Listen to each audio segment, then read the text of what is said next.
Hello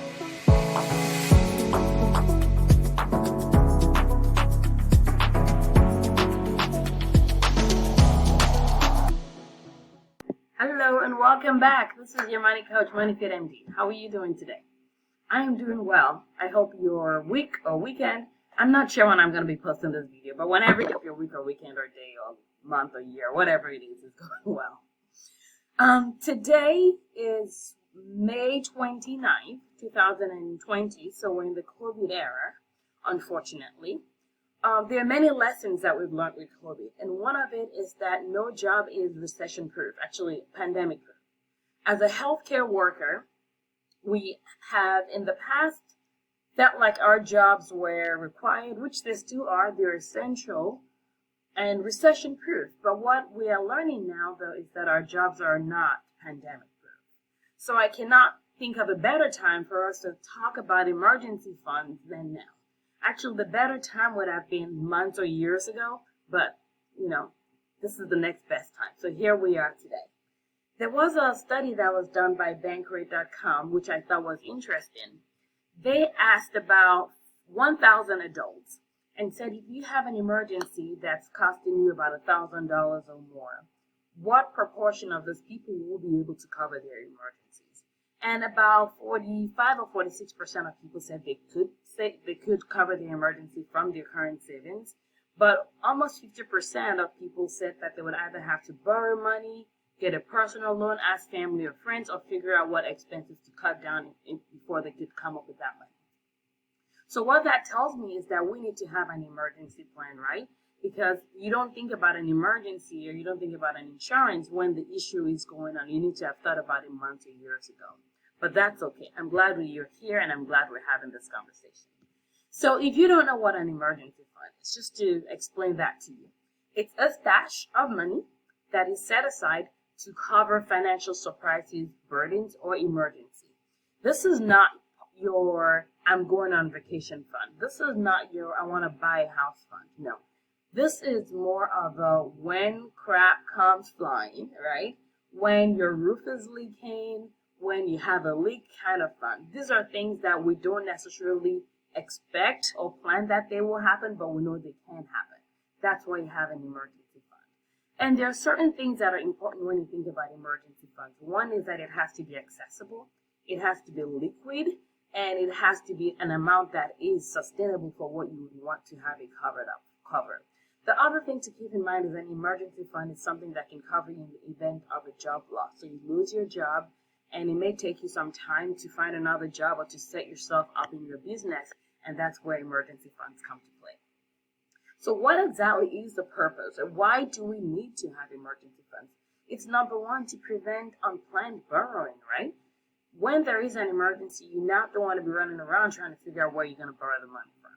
Number two is it helps decrease the chances or prevent you needing to sell your investment at a loss, right? So right now in the COVID era, the market is down, stock is down, right?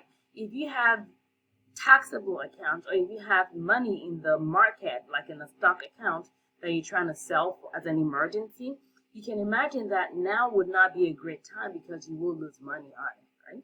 And even though the market goes up and down, you don't lose money really until you take it out. So if you were to take money out right now, you would be losing money.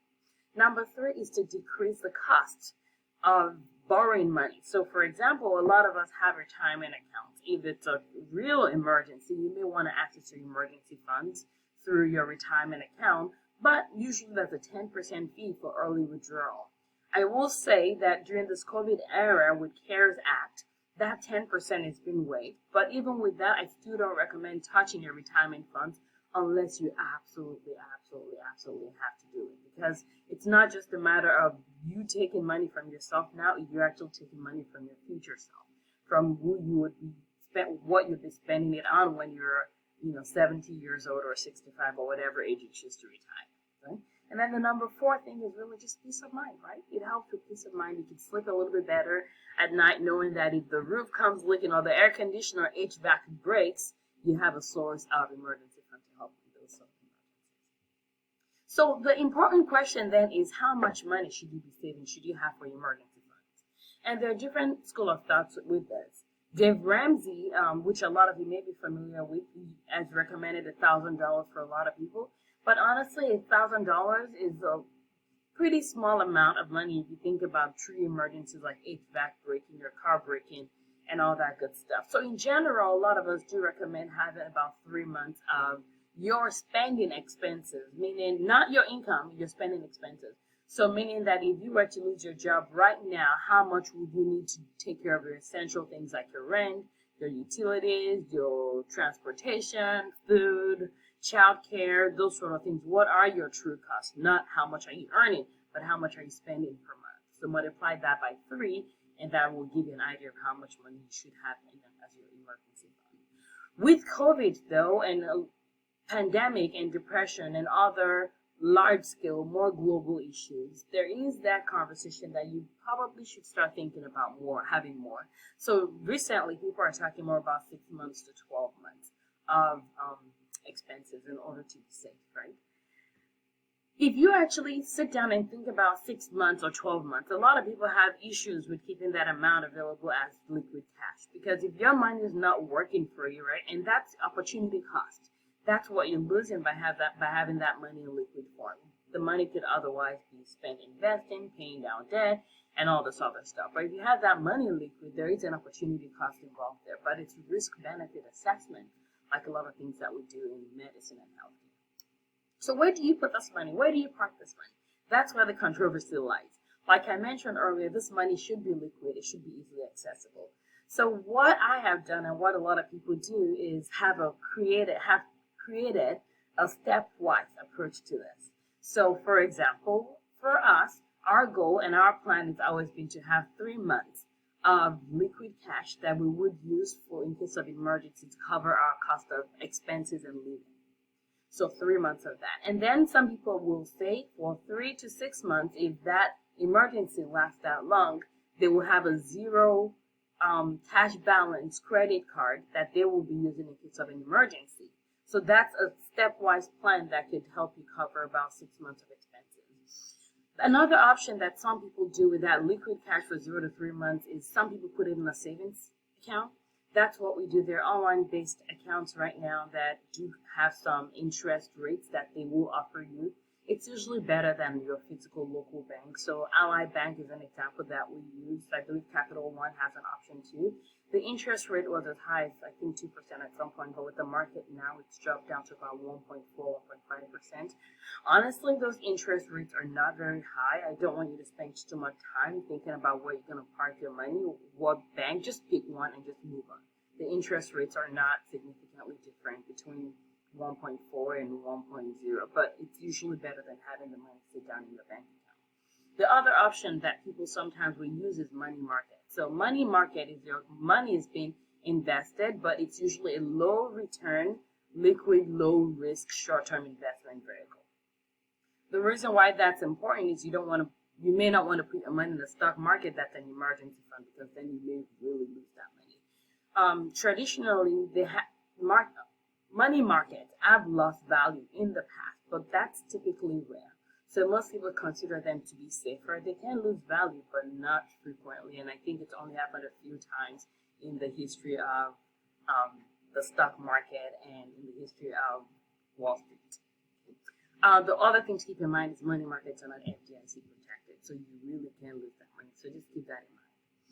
The other part is whichever one you decide, the most important thing is really to have a plan. You want to play offense, not defense. So keep that in mind.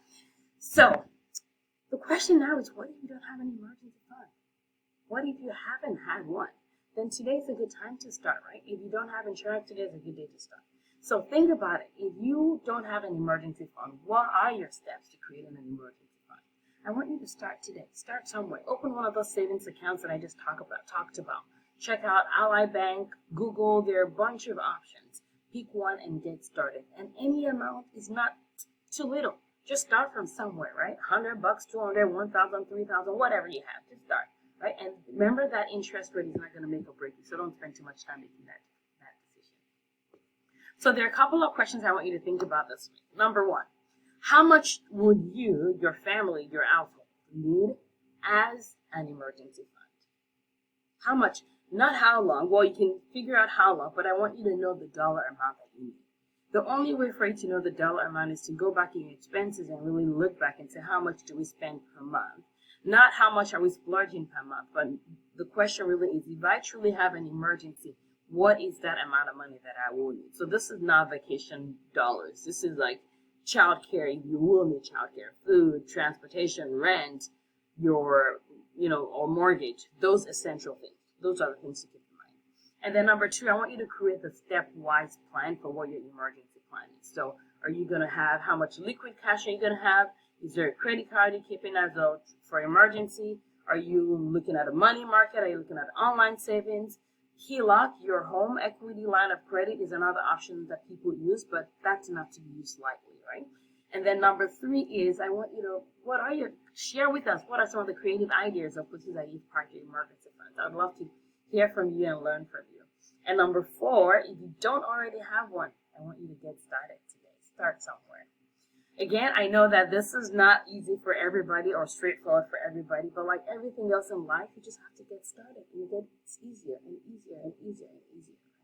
So I'd love to hear from you. If you have any questions, if you need help coming up with how much your emergency fund should be, need help coming up with a spending plan, let me know. It's moneyfitmd@gmail.com.